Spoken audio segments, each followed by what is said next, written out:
ఇక్కడ వెలిసిన శివుడికి ఎన్నో కథలున్నాయి. ఆయనకి నిత్యం వజ్రాభిషేకం జరిగేది. అయితే 600 ఏళ్ల క్రితం జరిగిన ఒక సంఘటన ఈ గుడి కథను మార్చేసింది.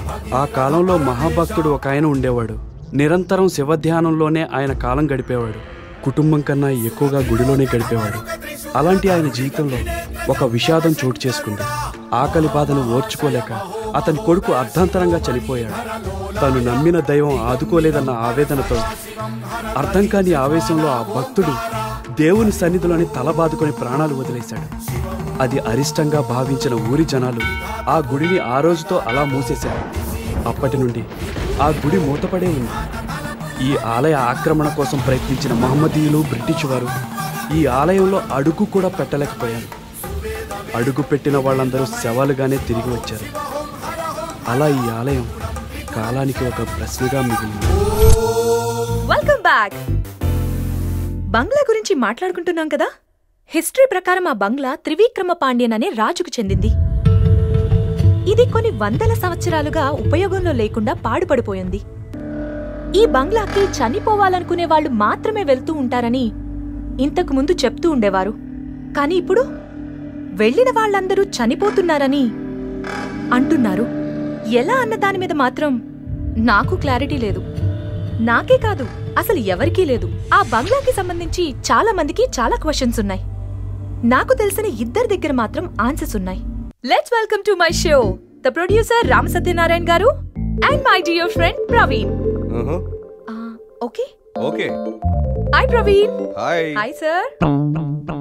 అబ్బో ఓరి వీడి వేషాలు. సార్, మీరు సైకిల్ చేస్తే మా ఆడియన్స్ కి తెలీదు. ఇక్కడ మాట్లాడితేనే వినపడుతుంది. ఎందుకంటే ఇది టీవీ ఇంటర్వ్యూ కాదు కదా. ఓ ఐ సీ. అయితే ఓకే. నేను అడగగానే మా ప్రోగ్రాంకి వచ్చినందుకు మీకు చాలా చాలా థ్యాంక్స్ సార్. ఇక పాయింట్ బ్లాంక్ లో పాయింట్కి వెళ్తే, అసలు మీరు ఆ బంగ్లాకి ఎందుకు వెళ్లారు? ఏ బంగ్లా? అదే సార్, ఆ త్రివిక్రమ్ పాండ్యన్ బంగ్లా. ఆ బంగ్లా గురించి డీటెయిల్స్ కావాల్సింటే ఆ బంగ్లాకి వెళ్ళి రాజీ అన్నాడని చెప్తారు. మమ్మల్ని ఎందుకు పిలిచావు? ఏదో సినిమా ఇంటర్వ్యూ మనం వస్తే ఈ బంగ్లా బాత్కని మనకెందుకండి? సార్ ఆగండి సార్. సార్, మనకి పెన్ను కావాలంటే పక్కనే ఉన్న ఫ్రెండ్ని అడుగుతాం గాని ఎక్కడో ఉన్న పియ్యమ్మని అడగలేం కదా సార్. ఓ అలా జరిగిందా?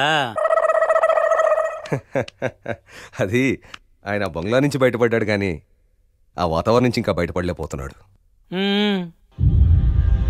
మా డైరెక్టర్ రవిబాబు స్టోరీ డిస్కషన్స్ అని చెప్పి మమ్మల్ని అక్కడ తీసుకెళ్ళాడు. కానీ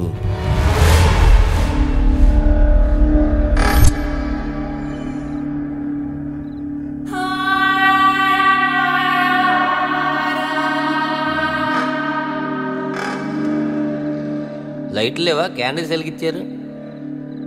రైటర్లు లైట్లుంటే రారు. రైటర్స్ వచ్చేసారా? నాకు చెప్పలేదే. ఓసారి కలిసి విష్ చేసేవాడిని. ఇంకా రాలేదు. మనం పిలిస్తే గాని రారు. ఇప్పటికే టైం చాలా వేస్ట్ అయింది సార్. త్వరగా పిలవండి సార్. నేను ఒక్కడిని పిలిస్తే రారు. మనందరం కలిసి పిలిస్తే వస్తారు. మీరిచ్చే బిల్డప్ చూస్తుంటే వాళ్ళు ఏ హాలీవుడ్ నుంచో వచ్చే వాళ్ళ ఉందే. వీళ్ళంతకన్నా ఎక్కువే.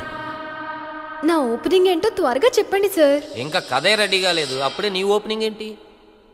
వీళ్ళకన్నా బొంబాయి హీరోయిన్లే బెటర్.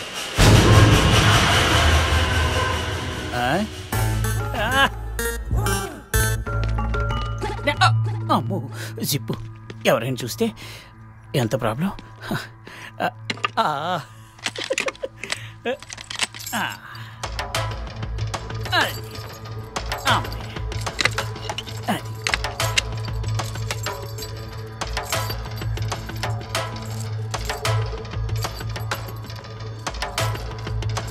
Open up.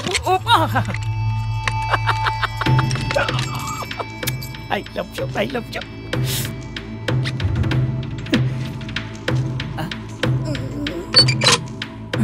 అమ్మయ్యా,